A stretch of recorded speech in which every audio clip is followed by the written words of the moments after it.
की बहुत बहुत बधाई हो।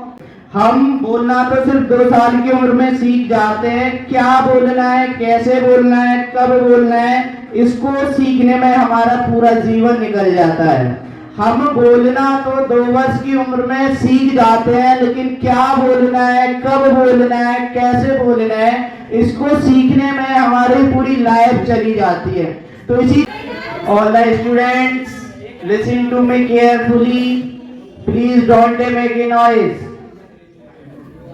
आपका सिर्फ मुझे इतना कोऑपरेट चाहिए कि जो मैं कह रहा हूं ना, बस आप शांत बैठ के सुने, और जो मैं कह रहा हूं अगर आप उसको अमल करेंगे तो एक दिन आप उस टारगेट को अचीव कर पाएंगे जो आप चाहते हैं। जीवन कहते हैं ना लोग, जो जीवन है वो एक बार मिलता है। मेरा खुद का मानना है कि जीवन हमें हर रोज मिलता है और मौत एक बार मिलती है। तो जीवन को आप इस तरह जियो, यहाँ हम जीवन जीने नहीं आए, अपना नाम कमा के बुलंदियों को छूने आए। तो हम जो चाहते हैं, जिस टारगेट तक चाहते हैं, हम सोच अपनी ऊंची रखेंगे ना, तो सब हमारे जो ख्वाब हैं, जो आप चाहते हैं, सब हकीकत हो सकता है। ऐसा कुछ भी दुनिया में पॉसिबल नहीं है कि आप मेहनत करो और तुम ना पाओ। तो उसी के लिए एक और चीज है, नजरें बदली नजारे बदले।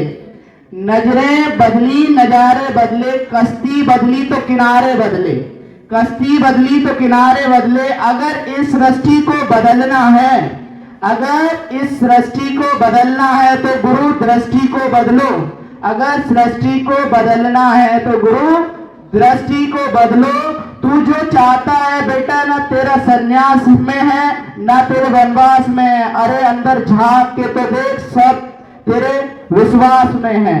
तो आपको जो चाहिए ना, वो चाहिए विश्वास, कॉन्फिडेंस। सबसे जो मोस्ट पावरफुल वर्ड है ना, वो है कॉन्फिडेंस। और आप अपने कॉन्फिडेंस को इतना नीचे ले जा चुके हो। अगर आपका नाम ले दिया जाए ना कि आप यहाँ पे आइए और आके कुछ कहिए, तो आप पता नहीं कैसा फील करते हैं। अगर आपको ऊपर चुनना जाना है ना, तो कॉन्फिडेंस तब कब आएगा, जब आप छोटे छोटे स्टेपों से आगे बढ़ेंगे, तो तुम्हारा कॉन्फिडेंस बिल्डअप होता है। हमें उस कॉन्फिडेंस को अचीव करने के लिए ऐसे स्टेप्स लेने होंगे।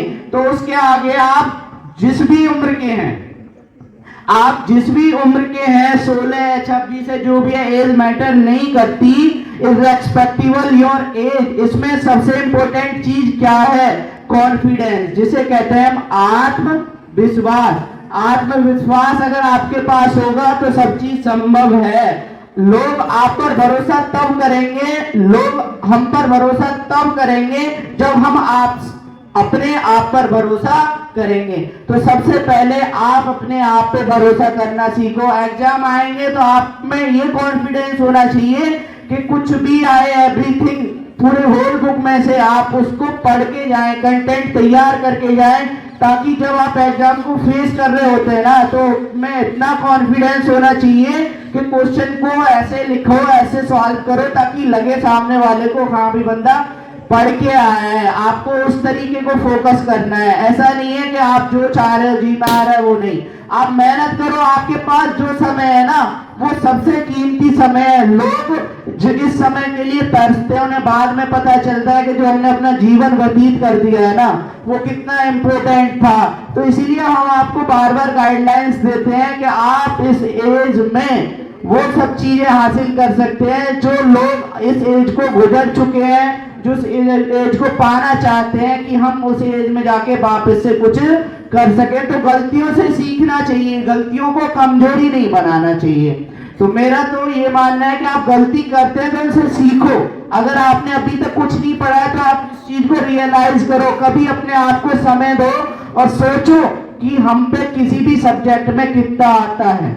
अगर आप उस चीज को समझेंगे, उस पर वर्क करेंगे ना, तो एक दिन आप अपने आप में बहुत ऊंची पोस्ट पे, आप जो चाहते हैं सब संभव प्रयास करेंगे तो वो तुम्हें मिल जाएगा। लेकिन उसके आगे एक और चीज है, सबसे बड़ा यंत्र है ना, वो है हमारा मन।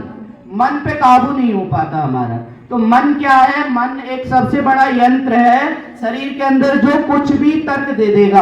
अगर हम आपसे पढ़ने के लिए बोलेंगे तो आप कह देंगे, हमने कहा कि साइंस साइड लो, आपका जवाब आएगा जी साइंस साइड लेने से क्या है, हम क्या होगा, इंजीनियर बन जाएंगे। कोई कहेगा जी हम कॉमर्स लेंगे, कॉमर्स से बैंकिंग सेक्टर में चले जाएंगे। और कोई कहेगा कि बिना पढ़े नेता बनते, तो नेता भी अपने विभाग के फील्ड में क्या होते हैं, अच्छे होते हैं। आपको मेहनत तो करनी है, क्यों ना हम अच्छी मार्क की तरफ मेहनत करें, क्योंकि गंदे मार्क पे तो दुनिया है। हमें उस मार्ग पे जाना चाहिए कि जहां हमें लगे। अब भीड़ का हिस्सा ना बने, भीड़ में हिस्सा ना बने, वो बने जिसके लिए भीड़ वहां पे आई हुई होती है। तो आप अपने कैरियर को या किसी भी चीज को ध्यान में रखो। एक और मैं आपको चीज बता दूं, जब भी आप किसी भी चीज को ट्राई करते हैं ना, तो ट्राई आपको ये बताता है कि आप उस चीज को कर रहे हैं, उसके लिए एक्टिव हैं, तत्पर हैं। तो मैं इस चीज को कोई भी अपने ऊपर नहीं लेगा। अगर आपको बात सही लगे तो बताना। अगर कदम रखना है तो आगे रख, अगर कदम रखना है तो आगे रख, क्योंकि पीछे खींचने के लिए तो लोग हैं ना। आपको अगर कदम रखना है तो आगे रखो, पीछे खींचने के लिए तो लोग हैं ना। ना ख्वाब देखने हैं तो ऊंचे देख, नीचा दिखाने के लिए तो लोग हैं ना। ख्वाब देखने हैं तो ऊंचे देखो, क्योंकि नीचा दिखाने के लिए तो लोग है ना। तू कुछ कमाल करके तो दिखा, क्योंकि तालियां बजाने के लिए तो लोग है ना। तो आप अपने ख्वाबों को बुलंद रखो। हमारे जब कॉन्फिडेंस लेवल एकदम ऊपर होगा ना, तो हमारे अपने अंदर से एक ऐसी ऊर्जा निकलती है कि जो वो कुछ भी कर सकता है। जैसे मैं एक शब्द को बहुत अच्छा लगता है मुझे, मैं खुद की राय बता रहा हूँ, वो है बेइज्जती। जब आपको कोई बेइज्जत करता है ना, तो आपके दिल में जो आग लगती है उस चीज को ठीक करके अपने जुनून को दिखाने की, वो शायद मुझे लगता है किसी भी वर्ड में नहीं है। और आपको पिटाई से तो अच्छा है कि आपकी बेइज्जती करी जाए। वो तुम दिल पे लेके किसी भी काम को करोगे ना, तो बहुत चंद दिनों में उसको कर सकते हो, लेकिन आपको पिटाई से करेंगे तो आप क्या करोगे, कुछ ही नहीं करोगे। आपको पता है कि बेइज्जती में समझता हूँ, बेइज्जती आपकी होती है स्टूडेंट लाइफ में, ना इज्जत है ना बेइज्जती है। आप अपने परिवार में अगर इज्जत बेइज्जती समझते हैं तो कुछ नहीं। अगर आपके गार्जियन आपसे कुछ कहते हैं और आप उसे बेइज्जती फील करते हैं, तो आपकी गलत सोच है, क्योंकि वो आपको जो बताना चाह रहे हैं ना, इस एज में आपको बेइज्जती लगती है। बेइज्जती नहीं होती है, बेइज्जती नहीं होती है। वो सिर्फ आपको वो राह दिखाना चाहते हैं जिस पे आप अपने उस मुकाम को हासिल कर सकते हैं, जिस पे वो खुद नहीं जा पाए।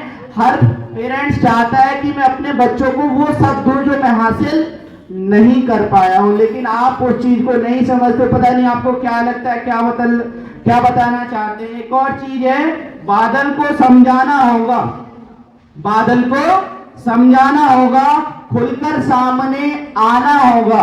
बादल को समझाना होगा, खुलकर सामने आना होगा। बारिश का सिर्फ एक मौसम है, अपना एक जमाना होगा। जमाना कहने से नहीं होता है, कुछ करने से होता है, और करना हमें सही लाइन पे चाहिए। आप इस समय उस पोजीशन पे या उस समय पीक पॉइंट पे है। आप जो चाहते हैं ना, जो चाहते हैं, ऐसा कोई भी नहीं। आप जो सोच लो मुझे ये बनना है, तो वो आपको खेलना कूदना सब बंद करा देता है। आपका बस एक टारगेट सेट होना चाहिए। अच्छा जी, जो खेलते हैं, खेलने में बहुत मन लगता है हमारा। खेलने में क्या मेहनत नहीं होती? आपको अगर कह दिया जाए पूरा दिन यहाँ धूप में खेल लो, तो ना आपको प्यास लगेगी, ना वॉशरूम जाओगे, ना इधर उधर की चीजें याद आएंगी आपको, क्योंकि वहां आप चीजों को मन से कर रहे होते हैं। तो अगर आप पढ़ाई में मन लगा के देखो, तो ऐसा कुछ भी नहीं है जो आपको याद आएगा। सिर्फ क्या याद आएगा? आपका टारगेट, आपका डेस्टिनेशन। डेस्टिनेशन एक ऐसी जगह है जहां पहुंचने के लिए बहुत लोग विफल हो गए हैं, लेकिन जो विफल हुए ना, उन्होंने एक चीज तो आपको या हमको सिखाई है, वो है एक्सपीरियंस। जैसे मैं एक शब्द कहूं, आपको पता है जहर से क्या होता है? जहर से क्या होता है? अगर कोई लोग खाएंगे उससे क्या हो जाएगा? मौत हो जाएगी। अब हमें कैसे पता चला? हमने तो खा के नहीं देखी, ये हमें पता चला औरों से, जिसने वो एक्सपीरियंस किया होगा उससे हमने सीखा। हर चीज को हम अपने जीवन में एक्सपीरियंस नहीं कर सकते। हमें बहुत सी चीजों को दूसरों से सीखना होगा, चाहे प्रैक्टिकली हो, ओरली हो या रिटिन हो। जैसे भी आपको कोई सिखाता है ना, उस चीज को सीखिए। हर चीज को तुम प्रैक्टिकल करने की कोशिश ना करें। हमें पता है बिजली से करंट लगता है, तो जरूरी है प्रैक्टिकल करके देखें, जिसके लगा है उससे सीख लें।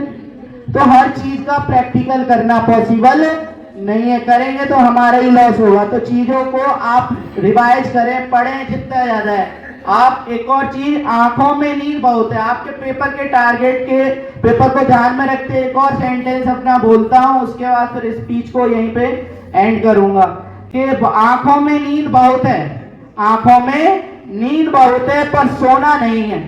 आंखों में नींद बहुत है पर सोना नहीं है।